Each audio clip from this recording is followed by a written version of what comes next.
드렸을까 하는 것을 1편, 2편을 나눠서 이렇게 해서 설교를 만들었습니다. 예.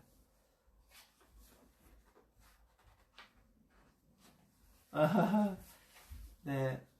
은혜가 엄청 됩니다. 저도 은혜가 엄청 됩니다. 제가 항상 목사님들 짧은 설교를 먼저 제가 첫 시간에 강의한 것들은 나중에 이제 설교로 다시 또 나옵니다. 예. 그래서 한번 목사님들도 제가 짧은 설교를 강의한 것을 집에서 한번 찾아보시고 또 목사님하고 저하고 어떻게 이거 구속사를 펼쳐갈 건가 비교도 한번 해보시고 그러시라고 제가 먼저 강의하는 겁니다. 그 아이가 오는지라 그것도 제가 전에 한번 짧은 설교를 강의했던 겁니다. 이번에 이제 다시 완판 설교로 해서 구속사로 나왔어요. 예, 그렇게 해서 이제 구속 설교를 만드는 거고 성경은 거의 목사님 구속사를 보셔야 돼요. 구속사가 열리지 않은 건 복음이 아닙니다. 예, 그런 관점에서 보는 게 아주 중요합니다. 예, 다음번에도 목사 설교 기대하셔도 좋아요. 여기 엄청난 것들이 또 우리가 알고 있는 은혜 설교 제목 설교와 더 깊은 것들이 들어가 있더라고요.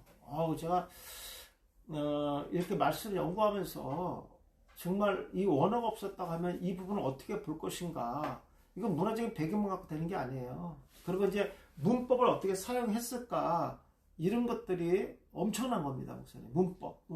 예. 제가 이제 6월달까지는 설교를 마쳐놨어요. 이제 다음 주부터는 이제 7월달 거, 이제 내년 하반기까지 준비합니다, 설교를요. 예. 또 기도하면서 있습니다. 또 목사님이 질문해 주시는 것들을 또 연구해서 이렇게 제가 설교를 만들고 하는 겁니다. 자, 오늘은 이제 소선에서 마지막 스가랴 공부합니다. 이것들은 이제 되게 두껍잖아요, 목사님. 근데 2가 더 두꺼울 것 같아요. 지금 양이 너무 많아가지고, 예, 2가 이거 지금 125페이지까지 있는데 2는 아마 이거 이상 넘어갈 것 같아요. 양이. 스가랴가 진짜 많습니다. 내용들이. 예, 그래서 지금 스가랴가 제가 4절에서 멈췄어요. 안 열리더라고 계속. 예, 그래서 아마 다음 주쯤에는 다시 이제 시작이 될 것 같아요. 스가랴 2가 마치고 지금 제가 앞서서 지금 디모데 전서를 풀고 있는데, 신약을 하고 있는데, 요거 이제 하여튼 뭐 마음 딱 먹고 하면 3일이면 끝납니다. 제가 한 거는 3일이면 마치는데, 그렇게 되기를 기도하고 있습니다. 자, 스가랴 한번 보겠습니다. 스가랴 3페이지 보시면 서론 한번 볼까요? 서론 잠깐만 보고 넘어갈게요. 네. 대부분 학자들은 이것은 이제 2단락과 4단락으로 나누기도 합니다. 네, 2단락과 4단락. 근데 저는 이제 1장부터 8장까지인데 여기 이제 그 비율이 안 맞아서 좀 앞으로 좀 당겼어요, 제가. 예, 이건이 너무나 두꺼워지기 때문에. 전반부는 1장부터 8장까지 회개 촉구와 8가지 환상에 대해서 8장까지 기록되어 있고요. 그 다음에 9장부터 14장까지는 메시아에 대한 예언에 대해서 담겨져 있습니다. 더 이제 구체적으로 보면 4단계로 단락이 나눠져 있는 거, 이렇게 보시면 되겠습니다. 물론 저는 이제 더 세분하게 단락을 만들어서 목사님들에게 이제 이렇게 책을 만들어서 같이 보도록 하도록 하겠습니다. 네. 자, 넘겨보시고요. 자, 4페이지 한번 들어가 보겠습니다. 회개와 권고에 대해서 스가랴 선지자는 어떻게 말하고 있는 것인가 한번 보겠습니다. 스가랴서 1장 1절. 다리오 왕 제2년 8째 달에 여호와의 말씀이 이또의 손자 베레카의 아들 선자 스가랴에게 임했다. 제가 늘 강조하지만 이 족보라는 것은 팩트의 역사적인 사실을 기록하고 있다, 이런 뜻입니다. 실제 인물을 얘기하는 거예요, 목사님. 이거는요. 그러니까 뭐 할아버지가 누구고 아버지가 누구고 굳이 이걸 쓸 필요가 있는가? 있죠. 저희들은 이걸 갖고 다 해석할 수 있으니까. 이걸 갖고 지금 스가랴에 대한 정체성을 우리가 알 수 있기 때문에요. 그러니까 성경에서 이런 아버지를 얘기했다는 것은 뭐를 얘기하는 걸 알지요? 제가 실험연수를 알았잖아요, 목사님. 대표적인 게 뭐였었어요? 요나의 아버지 이름이 아미떼잖아, 아미떼. 에메트. 신실하고 진실하고 믿음의 사람이라는 거예요. 그 밑에 누가 신앙에서 받았으면 요나입니다. 그런데도 불구하고 그가 불순종하잖아요. 그러니까 하나님께 요나를 즉시 부른 이유가 뭐예요? 아버지 보고 아버지로부터 온전한 신앙 준수가 됐기 때문에 준비된 자라는 거예요. 그래서 요나를 즉시 불러들였다는 거예요. 아미떼가 풀리지 않으면 답이 없어요. 무슨 성경에는 아미떼라는 이름이 요나서 1장 1절에 딱 한 번 나오고 끝나는 거예요. 그냥 요나의 아버지가 아미떼야 이 얘기예요. 거기다 요나의 엄마 이름 써도 어차피 우리 설교 안 할 거고 고모부 이름 써도 안 할 거예요. 그죠? 근데 우리 고모부 이름 써도 그게 또 엄청난 게 들어있다니까요. 우리 그러한 하나님의 의도를 풀 수 있는 무기들을 갖고 있단 말이에요. 예. 그래서 제가 여기에 스가랴의 아버지를 좀 풀어봤습니다. 이게 우리 뭐 이 주석에 나와 있는지 모르겠습니다만 아무튼 자 보겠습니다. 베레크야라고 되어 있고요. 베레크 왔는데 야 보세요. 이 바라크에서 왔어요. 구원과 함께 있는 거잖아요. 무릎을 꿇다 축복하다 복을 주다 찬양하다. 그 다음에 야후 합성어거든요. 여호와께 축복하신다. 이런 사람 누구예요? 제사장 아니겠습니까? 예, 딱 나오잖아요. 예. 자, 바벨론에 붙잡혀갔던 포로들이 이스라엘로 귀환할 즈음에 왕이 없었기 때문에 학계의 경우와 같이 스가랴도 유다의 군주이며 페르시아 왕인 다리오 통치전으로서 연대를 기록했습니다. 베레카의 아버지 이또입니다. 그렇죠. 네. 또 그의 이름은 여호와께서 축복하신다는 뜻입니다. 또 성경의 족보를 기록했다는 것은 그의 이름이 실제 인물이라는 것이며 그 이름을 통하여 하나님의 역사하심을 있음을 암시하고 있습니다. 그러므로 하나님께서 적절한 시기에 이스라엘 백성들을 기억하시고 축복하실 것을 의미합니다. 왜? 이미 그 아버지 여기 보니까 축복하다, 무릎을 꿇다, 복을 주다, 찬양하다 이런 아버지로부터 실황을 받은 게 누굽니까? 스가랴거든요.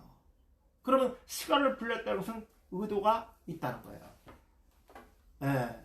성경마다 이렇게 되어 있더라고요. 이렇게 되어 있더라고요. 그러니까 아버지가 누구냐, 어디 출신이냐, 무진장 중요한 거예요. 예.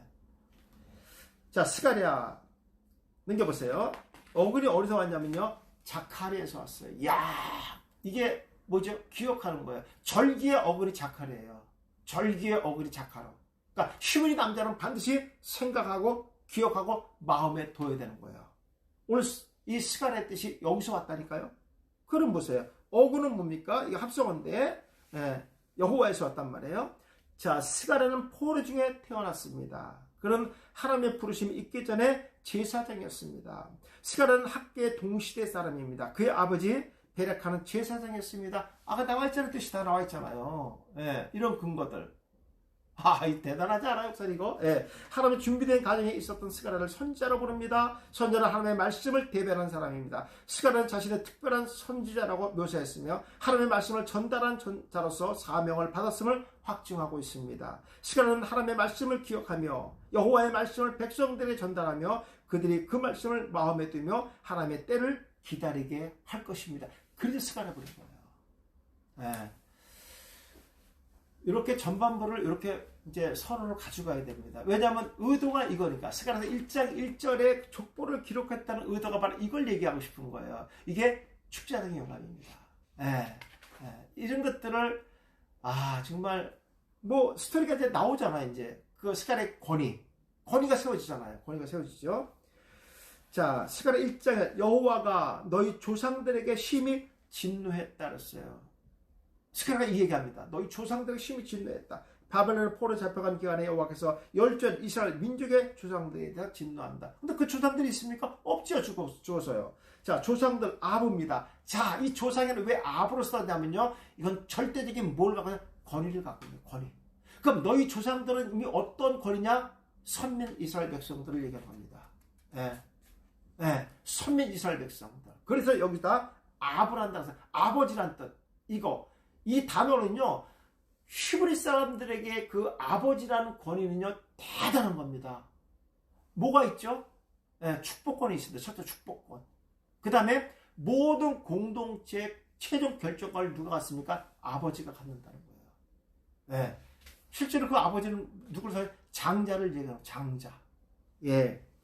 자, 스가랴의 첫 번째 메시지는 그들의 조상에 대한 진노이다. 하나님은 그의 열조와 언약을 맺으셨다. 그런데 그의 후손들이 하나님을 배척하고 우상을 섬기며 죄를 지었다. 이스라엘 백성들의 죄는 선조의 책임이다. 우리 그런 거 있죠. 속된 말로 애새끼가 버리장머리가 없고 싸가지가 없으면 야, 네 애비 이름이 뭐냐 물어보죠. 그런 겁니다. 그런 거. 예. 그들이 올바른 신앙 전수를 하지 않았음을 나타나는 결과를 본다. 그러니까 하나님께서 그들의 말씀의 권위를 줬고 아비의 권한을 줬는데도 불구하고 그 자식들이 이런 삶을 사는 거예요. 예. 이 책임을 아비에게 조상에게 열조에게 돌리는 겁니다. 그러니까 히브리 민족에게 그 신앙 전수라는 것은 절대적인 거예요. 절대적인 겁니다. 히브리인들은 아버지로부터 신앙 전수를 받고 그의 아들들에게 신앙 전수를 함으로 하나님의 말씀을 통하여 그 계보를 이어갑니다. 그러므로 선전을 통하여 이루어지는 말씀의 양육은 매우 중요한 역할을 하고 있습니다. 자, 진노에 따랐습니다. 이게 카차프라는 단어를 썼어요. 화를 냈고 경노하고 저주하고 분노했다는 단어입니다. 예. 선지의 선포는 선조에 대한 하나님의 진노를 시작된다. 이스라엘 백성들의 포로 생활을 죄에 대한 결과이다. 하나님의 진노는 백성의 죄에 대한 결과를 의미하고 있다는 것이다. 이스라엘 백성들은 선지의 외침을 기억하고 마음에 새겨야 된다. 그리고 하나님의 때를 기다리며 회개하고 돌아와야 된다. 그러니까 자기들이 회개했다고 되는 것이 아니라 그것을 토대로 해서 하나님이 때를 기다려서 그들을 휴보 돌아오게 하신다, 이런 뜻이죠. 자, 하나님께서 내리시는 저주로 인하여 백성이 회개함으로 우상을 멀리하고 하나님 앞에 무릎을 꿇고 경배하며 올바른 제사가 다시 회복되어야 된다. 무릎 꿇는 것은 제사와 연결되어 있고 순종과 연결되어 있고 겸손과 연결되어 있습니다. 그러면 이스라엘 백성들이 포로 생활하면 전부 반대입니다. 교만했다는 거예요. 하나님 들어야지 않았다는 거예요. 무릎을 꿇지 않았다는 거예요. 하나님께 꿇지 않고 우상에 먼저 꿇었다는 거죠. 자, 그렇지 않으면 하나님의 분노는 멈추지 않을 것이다. 그래서 이제 여기서 이런 말이죠. 그러면 너희는 그들에게 말하기를 만군의 여호와가 이처럼 이르시되 너희는 내게로 돌아오라. 만군의 여호와 말이라. 그리하면 내가 너에게 돌아가리라. 만군의 여호와의 말이라 했습니다. 예. 자, 하나님께서 이스라엘 백성들에게 너희는 내게 돌아오라 요구하면서 예. 그러면 내가 너에게 돌아가리라고 말씀합니다. 돌아와 슈브입니다. 슈브. 명령법을 썼죠. 반드시 돌아와야 됩니다. 근데 그 돌아오는 것은 회개와 연결되어 있습니다. 회개. 네, 회개. 네. 선지는 하나님을 지칭할 때 만군의 여호와라는 호칭을 사용합니다. 만군도 있고 여호와도 썼어요. 예. 이것은 이스라엘뿐만 아니라 모든 나라의 통치자가 여호와다, 이런 뜻이에요. 지금 너희가 너희 포로의 통치를 받고 있지만 그 나라까지도 누가 통치하느냐? 여호와 하나님이다, 이런 얘기하는 거예요. 지금 이거는요. 그러니까 만군이라는 말은 여호와는 이스라엘만의 하나님이 아니라 만군을 썼잖아요. 여호와는 이스라엘만의 하나님이지만 만군은 모든 제 통치를 쓰는 겁니다. 이런 말 있죠. 사실 이 백성을 다스리는 사람은 대통령이지만 이건 속어입니다. 근데 그 대통령을 또 이렇게 통치하는 사람 누구예요? 누군지 아시죠? 그렇듯이 이스라엘 백성들 다스리는 여호와 하나님이지만 지금 속국이잖아요. 그러나 그 민족을 전체계를 다스리는 분이 하나님입니다. 그래서 만군의 여호와라는 말을 쓸 때 이때 쓰는 겁니다. 그렇게. 이런 것들도 목사님 소선지서 하면서 많이 나왔었죠. 다시 한번 우리가 한번 상기해봅니다. 자, 그러므로 이스라엘 백성 개인이 하나님 앞에 진정으로 자신의 죄를 회개하고 돌아올 때 그 땅이 회복되고, 그게 뭐야? 네가 속국으로 있지만 하나님과 그 나라를 하나님이 만지신다, 이런 뜻이에요. 그때를 기다려라, 이런 얘기죠. 선조 아브라함이 누렸던 복을 받게 될 것이다. 선지자의 선포는 곧 여호와 하나님의 명령의 말씀입니다. 그 말씀에 귀를 기울이고 스스로 돌아와야 된다. 자, 돌아가리라. 그럼 돌아가리라. 이거 똑같이 슈브입니다. 근데 뭐가 다를까요, 목사님? 문법이 다르죠. 앞에 명령법을 썼는데 돌아가리라, 이 칼 능동으로 되어 있습니다. 그러면 목사님 여기서 우리가 볼 게 하나가 있잖아요. 너희가 하면은 내가 그렇게 하겠다. 그러면 돌아갑니다. 그러니까 네 팔에 돼야 되잖아요. 너희들이 먼저 회개해라. 그럼 내가 그렇게 해주겠다. 그럼 네 팔이잖아. 영향을 받았으니까. 근데 여기서 돌아가리라가 칼 능동이에요. 해석 어떻게 할까요? 칼 능동은 뭐예요? 너무 웃기잖아요. 저들이 회개하는 거 영향 안 받는 거예요. 지금 이거요. 그렇잖아요. 우리 문맥으로 봤을 땐 그들이 회개해야지만 하나님께 돌아가게 해준다는 거예요. 너희들이 회개하면 못 들어간다 이런 뜻이잖아요. 근데 여기 보세요. 돌아오라. 회개하고 돌아와라. 그럼 돌아가리라 그랬어요. 근데 갈 능동이에요. 예. 맞죠, 목사님? 여기 보세요. 자, 내게로 돌아오라. 너희는 내게로 돌아와라. 만군의 여호와 말이다. 그러면 내가 너희에게로 돌아간다는 거예요. 누굽니까? 하나님이시잖아요. 너희가 회개하고 돌아오면 나를 바라보면 내가 너희한테 가겠다는 거예요. 그럼 먼저 그들이 돌아오는 거기 때문에 네 팔이 돼야 되잖아요. 근데 칼 능동으로 돼 있어요. 하나님이요. 무슨 말일까요? 하나님은 이미 그들을 떠난 적이 없었다는 거예요. 그리고 이미 하나님은 이스라엘 백성과 함께하기로 작정되어 있었다는 거예요. 이렇게 해석하셔야 됩니다. 이렇게 해석하셔야 됩니다. 예. 하나님이 이스라엘 백성 떠난 적이 없어요. 왜 그럴까요? 이미 그들이 속국이 된 것도 하나님께서 사랑하니까 훈련시키는 거죠. 버린 게 아니거든요. 보겠습니다. 선자는 여호와의 진노를 선포하면 다시 은혜를 언급한다. 그들이 먼저 회개하고 돌아오면 하나님께서 은혜를 베풀어 주신다는 것이다. 선자의 선포는 전적인 하나님의 말씀이며 뜻이다. 하나님 이스라엘 백성들의 그들의 나라를 회복시키고 그 백성의 아픔을 갚아 주신다는 것이다. 그렇죠. 이것이 전제로 되는 거예요. 그리고 다시 그 땅을 소생시키며 이끌어 가신다는 것이다. 그러나 하나님의 은총은 그들이 먼저 회개하고 돌아와야 된다. 이것이 전제입니다. 그러나 하나님이 이미 그들을 떠난 적도 없고 그들을 보고 이미 주어져 있다. 그러나 그때는 뭡니까? 예, 그들이 회개하고 돌아올 때. 그때 하나님께서 역사하신다. 이런 뜻입니다. 예. 참 문법이 너무 깊은 의미가 다 들어있죠. 예, 들어가 있습니다. 이런 거 하나하나 푸는 것이 아주 쏠쏠합니다. 넘겨보세요. 자, 1장 4절입니다. 너희 조상들을 본받지 말라. 옛적 선자들이 그에게 외쳐 이르되 만군의 여호와께서 이같이 말씀하시기를 너희가 악한 길, 악한 행위를 떠나서 돌아오라 하셨으나 그들이 듣지 아니하고 내게 귀를 기울이지 아니하였느니라. 여호와의 말씀입니다. 그렇습니다. 그러니까 이것은 이 선자 내가 지금 너한테 말하는 게 아니라 내가 너한테 전달해 주지만 이건 하나님의 말이다 이거지. 예. 이 말은 하나님께 직접 나한테 그렇게 주신 것이다. 그건 너한테 전한다. 내 말이 아니다. 이런 뜻입니다. 예. 강조하는 거죠. 행위를 그렇습니다. 마할라입니다. 마할라. 예. 이건 알라에서 왔는데 조롱하다, 거역하다, 더럽히다, 철저하게 행하다, 모욕하다, 욕보다는 뜻을 갖고 있습니다. 스가랴 선지자는 선조의 악한 길과 행위를 지적하고 있다. 그들이 여호와의 이름을 더럽히고 우상을 섬기며 철저하게 욕보였다. 그래도 그들은 여호와 앞에 나오지 않았으며 회개하지 않았다. 선조들이 회개를 않았으므로 여호와의 교통이 중단되고 그분의 은혜를 받지 못하는 결과를 낳았다. 중요한 것은 후손들이 선자의 말을 듣고 회개하지 않았으며 그들은 여호와의 은혜를 받을 생각이 없으며 죄 가운데 있는 것을 즐기는 자들이 되었다. 그러므로 조상들이 범죄한 죄는 똑같이 후손들이 범하고 있다. 그럼 뭐가 안 됐다는 거예요? 신앙 전수가 안 됐다는 거예요. 지금. 예. 귀를 기울이지 않았다는 거예요. 예. 카샤브를 썼습니다. 시필 완료 3인칭 공성 복수입니다. 그게 한마디로 백성 모두라고 생각합니다. 백성 모두. 여기는 뭐까지 포함됐냐면요. 예, 남은 자까지 다 포함됐다 이렇게 보셔야 됩니다. 예. 선조들의 죄는 분명하게 있었다. 그래서 이사야, 하박국, 에레미야 선자들이 포로 이전의 백성들의 잘못을 경고했지만 그들은 선자의 말에 귀를 기울이지 않고 계속해서 죄를 범했다. 우상을 섬겼다는 얘기죠. 예. 선조들은 하나님의 말씀과 심판의 소리에 귀를 기울이지 않았으며 자신들의 죄를 돌아보지 않았다. 백성 중에 남녀 모두를 포함하고 있으며 선조의 귀에 기울이지 않은 자들이 많았다. 백성 중에 남녀 모두, 이거는 3인칭 공성, 그 다음에 선포된 귀를 기울이지 않은 자들이 많았다. 이 복수입니다. 예, 그 앞에 보시면요. 보시면 귀를 기울이지 않는데 3인칭 공성 복수로 되어 있잖아요. 예, 그럼 귀를 기울이지 않는 자들이 누구냐 했을 때 포함을 합니다. 예, 여기다가 그렇게 해석을 하셔야 됩니다.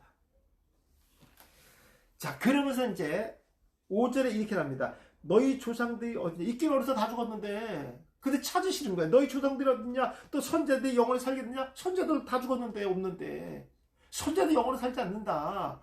하나님의 말씀은 그때마다 주신 것이다. 그 말씀이 지금도 들려지지 않을 것이다. 예, 그 얘기예요 지금요. 예. 자, 조상이 어디 있느냐? 예, 스가랴 선지자가 죄를 있었던 조상을 찾는다. 그들은 하나님 앞에 죄를 지었고 회개하지 않고 죽었다. 그리고 후손들에게 올바른 신앙 전수를 하지 않고 죽었다. 그들에게 죄를 묻고 싶지만 현재는 죽고 없다. 그렇죠. 예. 있으면 이제 하야죠. 한탄해야죠. 봐라. 이것들아, 네 후손이 이렇게 산다. 했어야 될 거 아니에요. 그죠? 죽었다는 얘기죠. 선조들의 모습이 현재 후손들의 모습의 결과이다. 그러나 후손들의 죄는 모두 선조들의 죄를 후손이 받은 것이 아니라 현재 후손들의 상태도 선조들이 걸었던 죄악의 길과 똑같은 행동을 하고 있다. 이렇게 해야 됩니다. 선조를 너희들이 지은 죄 때문에 이렇게 받는 것이다. 이 얘기를 하는 게 아니에요. 네.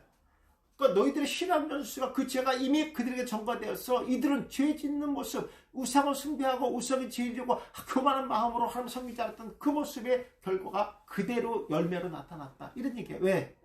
그 자녀는 열매니까. 태열매니까. 죄의 열매가 자식들에 대해 증거로 나타난 거예요. 네. 스가랴 선지자는 이거를 묻고 있는 겁니다. 이거를 묻고 있는 거예요. 자, 살겠느냐? 예. 우리 살겠느냐 선지자가? 예. 과거로부터 지금까지 선지자는 열조에게 분명한 경고를 내렸다. 근데 그 선지자는 이미 죽었고 없다는 것이다. 죽은 선지자들도 그들의 선포한 예언이 성취되는 것을 보지 못하고 죽었다. 선지자들이 선포하는 하나님의 말씀은 생명을 바르게 유지하며 풍성하게 일으키지만 그 말씀에 귀를 기울이지 않았으며 영원히 백성과 함께할 수 없었다는 것이다. 선지자의 선포는 이스라엘 백성들의 생명의 말씀이며 백성들이 그 땅으로 다시 거주할 수 있는 구원의 길이 되는 것이다. 그러나 하나님은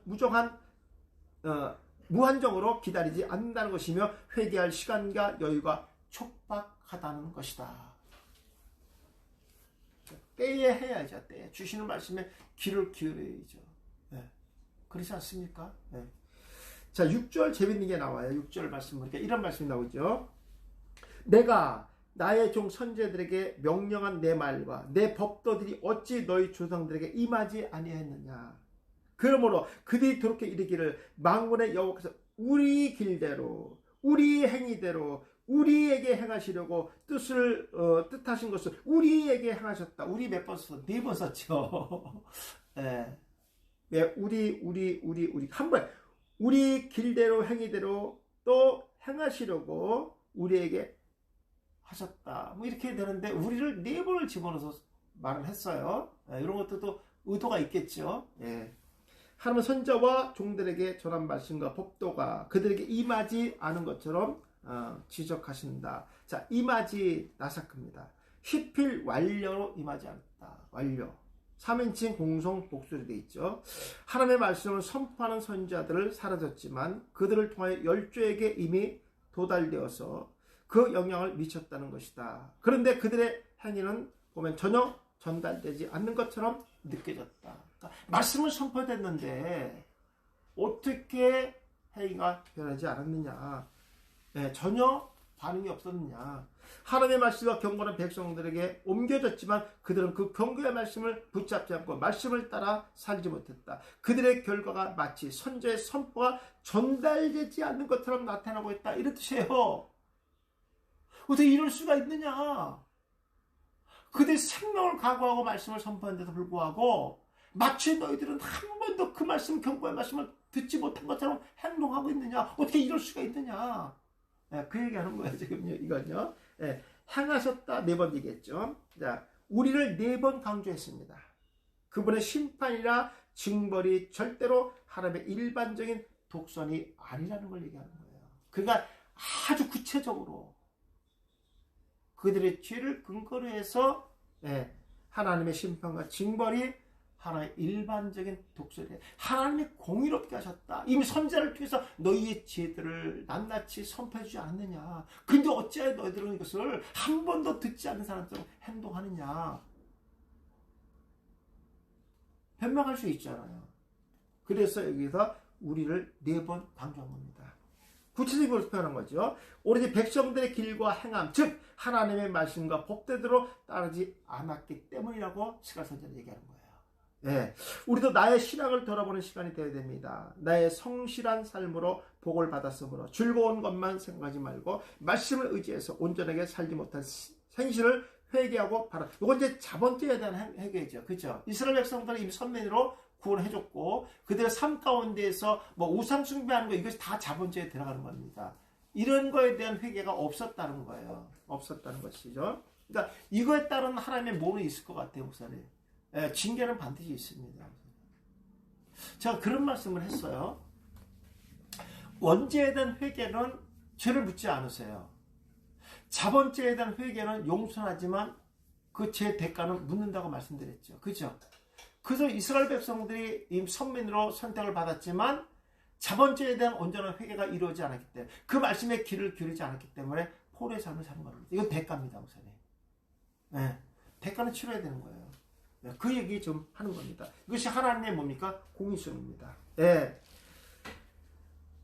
자, 그래서 죄에 빠져 사는 자체가 형벌이다. 우리는 하나님 앞에서 회개할 시간이 짧다는 것을 생각해야 된다. 이것은 이제 우리가 구원에 대한 회개보다도 구원받은 백성들의 자본죄에 대한 회개를 의미하는 겁니다.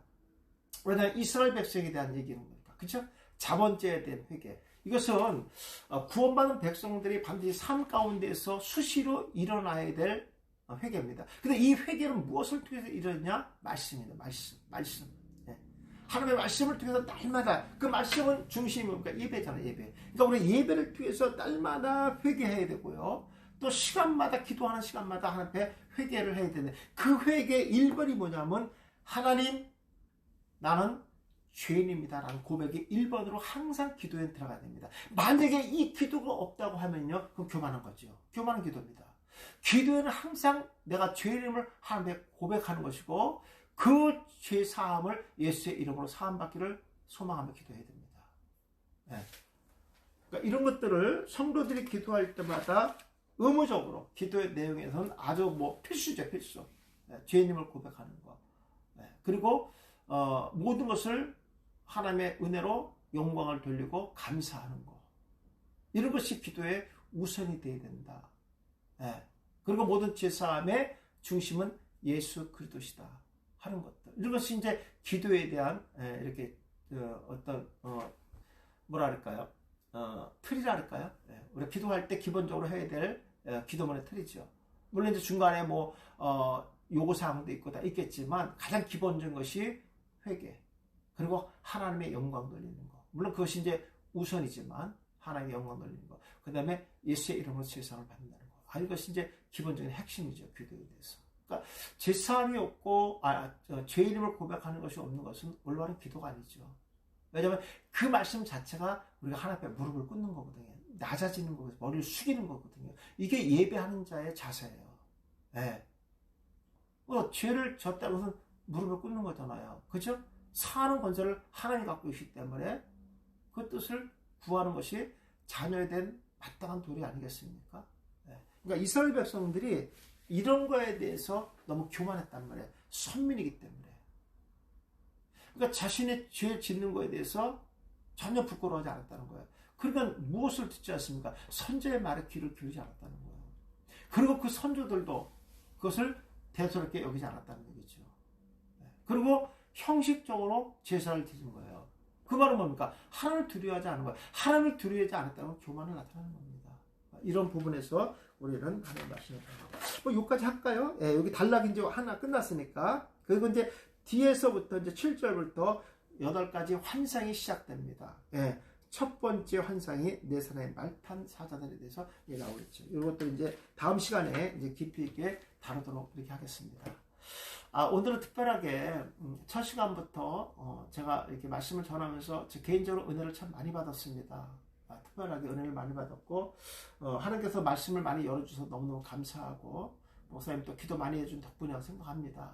저도 기도 늘 하면서 말씀 준비하고 그렇게 하겠습니다. 다음번에도 제가 귀한 말씀 많이 연구하고 해서 좋은 말씀 갖고 또 나오도록 하겠습니다. 목사님 너무 수고 많으셨고요. 다음 주에 또 뵙도록 하겠습니다. 감사합니다. 수고하셨습니다. 고맙습니다.